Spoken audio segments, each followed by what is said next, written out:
एक विद्यार्थी द्वारा आज पूछा गया कि सर राजा क्या होता है, महाराजा क्या होता है। बहुत अच्छा क्वेश्चन था। तो फिर हमने सोचा ये वीडियो इस पर बनाया जाए और आपको भी बताया जाए। हो सकता है बहुत सारे ऐसे भी लोग हैं जिनको इस बारे में नहीं पता है। केवल हम लोग प्रधान, जिला पंचायत यही सब जानते हैं। तो पहले के जब राजा महाराजा रहते थे, ये तब की बात है। तो क्योंकि किताब में लिखा रहता है कि एक राजा था, एक महाराजा था, ऐसा करके कुछ क्वेश्चन आते थे कि तो उसमें हिसाब से बच्चे ने पूछा, तो आपको बताते हैं। जैसे कोई एक गांव का मालिक होता था तो उसे सरपंच कहा जाता था, जो आज के समय जिसको हम लोग प्रधान या प्रधान कहते हैं। और 10 गांव का कोई मालिक होता था तो उसे नायक कहते थे।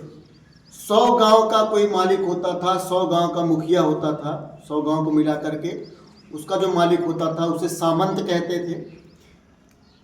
और यदि 1000 गांव का कोई मालिक होता था तब वह जाकर के राजा बनता था, तो उसे राजा कहते थे। 10,000 गांव का कोई मालिक होता था तो उसे महाराजा कहते थे। और अगर 1,00,000 गांव का मालिक होता था तब वह जाकर के सम्राट बनता था।